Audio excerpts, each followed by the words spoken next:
Hello everyone, welcome back to my YouTube channel. दोस्तों, उम्मीद करती हूँ सभी बहुत अच्छे होंगे, अपनी तैयारी में व्यस्त होंगे। तो पिछले वीडियो में हमने सीडीपी के 30 क्वेश्चंस किए थे। आज हम लोग 30 क्वेश्चंस जो कि एमसीक्यू फॉर्म में है और करने वाले हैं। तो चलिए शुरुआत करते हैं। देखते हैं 31 नंबर का क्वेश्चन। ब्रेल लिपि का प्रयोग निम्न में से किन के लिए किया जाता है? तो ब्रेल लिपि का प्रयोग निम्न में से किन के लिए किया जाता है? ए है शारीरिक निःशक्त के लिए, बी है दृष्टि बाधित के लिए, सी है वाचन बाधित के लिए और डी है इनमें से कोई नहीं। तो ब्रेल लिपि का प्रयोग किन के लिए किया जाता है? तो दृष्टि बाधित लोगों के लिए ब्रेल लिपि का प्रयोग किया जाता है। ब्रेल लिपि का आविष्कार कब हुआ? तो ब्रेल लिपि का आविष्कार 1821 में लुई ब्रेल के द्वारा किया गया था। ब्रेल लिपि का आविष्कार कब हुआ था? तो 1821 में हुआ था। किनके द्वारा?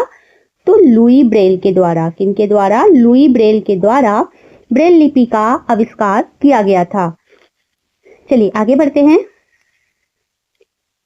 बुद्धि पर वंशानुक्रम का प्रभाव होता है। किसने कहा है? बुद्धि पर वंशानुक्रम का प्रभाव होता है।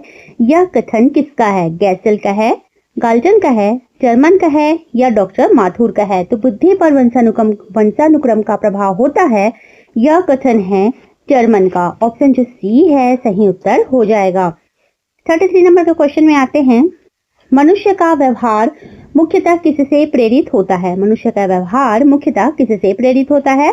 कौशल से, अभिक्षमता से, अभिवृत्ति से या बुद्धि से? तो मनुष्य का व्यवहार मुख्यतः किससे प्रेरित होता है? तो बुद्धि से। ऑप्शन जो डी है सही आंसर हो जाएगा। 34 नंबर का क्वेश्चन है। व्यक्ति से संवाद करने की प्रक्रिया क्या कहलाती है? व्यक्ति से संवाद करने की प्रक्रिया क्या कहलाती है? संप्रेषण कहलाती है, ग्राह्यता कहलाती है, प्रदाता या संचारकर्ता? तो व्यक्ति से संवाद करने की जो प्रक्रिया होती है वह कहलाती है संप्रेषण। ऑप्शन ए सही आंसर है। 35 नंबर के क्वेश्चन में आते हैं। शिक्षा मनोविज्ञान का अध्ययन अध्यापक को इसलिए करना चाहिए क्योंकि? शिक्षा मनोविज्ञान का अध्ययन अध्यापक को इसलिए करना चाहिए क्योंकि इससे शिक्षक को आत्मसंतुष्टि मिल सके, इससे वह दूसरों को प्रभावित कर सके। ऑप्शन सी है इससे वह अपनी परीक्षाओं में प्रथम आ सके और डी है इसकी सहायता से अपने शिक्षण को अधिक प्रभावशाली बना सके। तो शिक्षा मनोविज्ञान का अध्ययन अध्यापक को इसलिए करना चाहिए क्योंकि इसकी सहायता से अपने शिक्षण को अत्यधिक प्रभावशाली बनाया जा सकता है। तो इसकी सहायता से अपने शिक्षण को अधिक प्रभावशाली बना सके, इसलिए शिक्षा मनोविज्ञान का अध्ययन अध्यापक को करना चाहिए। तो ऑप्शन डी सही आंसर है। 35 नंबर का क्वेश्चन है। एक बालक की वास्तविक आयु 12 वर्ष है और मानसिक आयु 15 वर्ष है, तो उसकी बुद्धि लब्धि होगी। एक बालक की वास्तविक आयु कितनी है? 12 वर्ष है तथा मानसिक आयु 15 वर्ष है, तो उसकी बुद्धि लब्धि क्या होगी? तो बुद्धि लब्धि ज्ञात करने का एक फॉर्मूला दिया गया है। तो मानसिक आयु बटा वास्तविक आयु गुणित 100, ये क्या है? फॉर्मूला है जो बुद्धि लब्धि निकालने का है। तो मानसिक आयु कितना दिया हुआ है? तो मानसिक आयु है 15 और वास्तविक आयु है 12 इंटू 100। तो ये कटेगा 4 से 25 टाइम, और सॉरी ये कटेगा 4 से तो 3 टाइम कटेगा। 4 4 या 12 और ये कटेगा 25 टाइम। 3 1 3 और 3 5 15। तो 5 का 25 के साथ मल्टीप्लाई करेंगे तो कितना आ जाएगा? 125। तो ऑप्शन जो ए है सही आंसर हो जाएगा। मानसिक आयु बटे वास्तविक आयु गुणित 100, ये इसका फॉर्मूला है। तो इसको काटने पर हमें 125 प्राप्त होगा। तो एक बालक की वास्तविक आयु 12 वर्ष है और मानसिक आयु 15 वर्ष है, तो उसकी बुद्धि लब्धि 125 होगी। ऑप्शन ए सही आंसर है। 37 नंबर का क्वेश्चन है। पाठ्यक्रम होना चाहिए। पाठ्यक्रम कैसा होना चाहिए? छात्र केंद्रित होना चाहिए, विद्यालय केंद्रित होना चाहिए, शिक्षक केंद्रित होना चाहिए या इनमें से कोई नहीं? तो पाठ्यक्रम कैसा होना चाहिए? तो ऑप्शन ए सही आंसर हो जाएगा। छात्र केंद्रित पाठ्यक्रम होना चाहिए। चलिए आगे बढ़ते हैं। 38 नंबर का क्वेश्चन है। प्राथमिक शिक्षा में मदद करता है। प्राथमिक शिक्षा में मदद करता है बच्चे का समाजीकरण, बच्चे का लोकतंत्रीकरण, पाठ्यक्रम की समझ और डी है इनमें से सभी। तो प्राथमिक शिक्षा में क्या मदद करता है? तो ऑप्शन बी सही आंसर हो जाएगा। बच्चे का लोकतंत्रीकरण प्राथमिक शिक्षा में मदद करता है। Option B is the correct answer. चलिए आगे बढ़ते हैं और 39 नंबर का क्वेश्चन देखते हैं।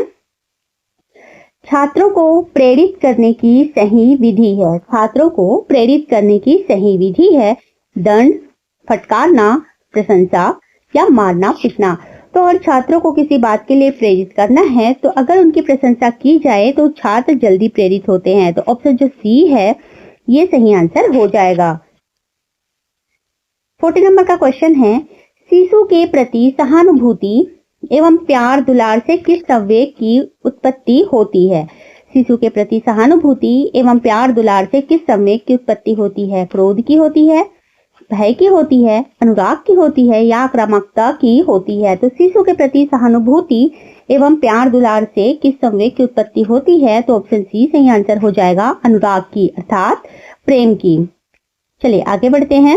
41 नंबर का क्वेश्चन है, सामान्य बुद्धि बालक प्रायः किस अवस्था में बोलना सीख जाते हैं। जो सामान्य बुद्धि के बालक होते हैं वे किस अवस्था में बोलना सीख जाते हैं। 11 माह में, 16 माह में, 34 माह में या 51 माह में। तो सामान्य बुद्धि के बालक प्रायः किस अवस्था में बोलना सीख जाते हैं। तो ऑप्शन सी सही आंसर हो जाएगा, 34 माह में। लगभग 3 साल के आसपास बालक पूरी तरह से बोलना सीख जाते हैं। 42 नंबर के क्वेश्चन में आते हैं, द्वितत्व सिद्धांत के प्रतिपादक कौन है। द्वितत्व सिद्धांत के प्रतिपादक कौन है। स्पीयरमैन है, जेम्स ड्रेवर है, हॉल्स हैं या वेल्स हैं। तो द्वितत्व सिद्धांत के प्रतिपादक स्पीयरमैन है। ऑप्शन जो ए है सही आंसर हो जाएगा। 43 नंबर का क्वेश्चन है, मनोविज्ञान की प्रयोगशाला किस मनोवैज्ञानिक ने स्थापित की थी। मनोविज्ञान की प्रयोगशाला किस मनोवैज्ञानिक ने स्थापित की थी। एस्कीवरल, स्पीयरमैन, हॉल्स या वुंड। तो मनोविज्ञान की प्रयोगशाला वुंड के द्वारा स्थापित की गई थी। ऑप्शन जो डी है सही जवाब हो जाएगा। 44 नंबर का क्वेश्चन है, 1882 ईस्वी में किस मनोवैज्ञानिक द्वारा लंदन में मानवीय विशेषताओं का अध्ययन करने के लिए प्रयोगशाला का निर्माण किया गया था। 1882 में किस मनोवैज्ञानिक द्वारा लंदन में मानवीय विशेषताओं का अध्ययन करने के लिए प्रयोगशाला का निर्माण किया गया था। कैटल के द्वारा, गाल्टन के द्वारा, अल्फ्रेड बिने के द्वारा या वुडवर्थ के द्वारा। तो 1882 में किस मनोवैज्ञानिक द्वारा लंदन में मानवीय विशेषताओं का अध्ययन करने के लिए प्रयोगशाला का निर्माण किया गया था। तो अल्फ्रेड बिने के द्वारा। ऑप्शन सी सही आंसर है। 45 नंबर के क्वेश्चन में आते हैं, मनोवैज्ञानिक वाइगोत्स्की कहाँ के थे। मनोवैज्ञानिक वाइगोत्स्की कहाँ के थे। जापान, रूस, फ्रांस या चीन। तो जो मनोवैज्ञानिक लेव वाइगोत्स्की थे वे रूस के रहने वाले थे, रूस के निवासी थे। ऑप्शन बी सही आंसर है। 46 नंबर का क्वेश्चन है, व्यवहारिक बुद्धि का अर्थ है बुद्धि संस्कृति का उत्पाद होती है, यह कथन किसका है।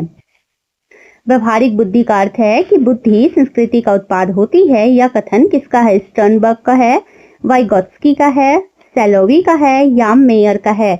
तो 46 नंबर के क्वेश्चन का सही आंसर हो जाएगा ऑप्शन ए, स्टर्नबर्ग का है। चलिए आगे बढ़ते हैं। 47 नंबर का क्वेश्चन है, विभेद परीक्षण का उपयोग किस मनोवैज्ञानिक ने भारतीय अनुकूलन के अनुसार विकसित किया है। विभेदक परीक्षण का उपयोग किस मनोवैज्ञानिक ने भारतीय अनुकूलन के अनुसार विकसित किया है।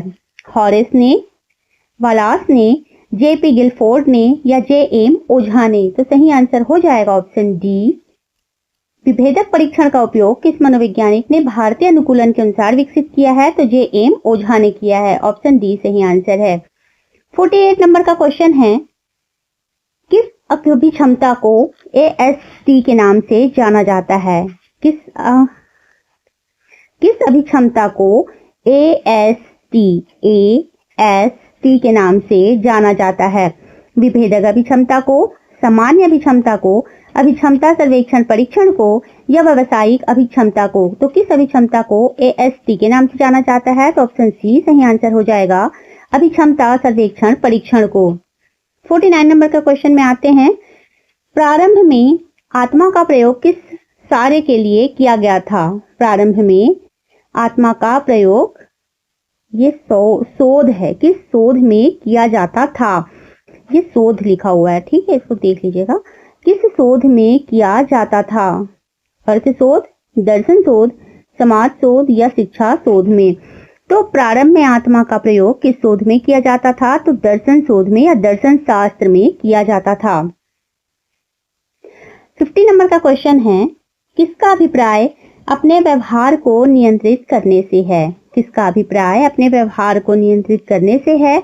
आत्मनियंत्रण, आत्मानुदेशन, आत्म प्रबलन या आत्माभिव्यक्ति। तो किसका अभिप्राय अपने व्यवहार को नियंत्रित करने से है, तो आत्मनियंत्रण का अभिप्राय अपने व्यवहार को नियंत्रित करने से है। Option A is the correct answer.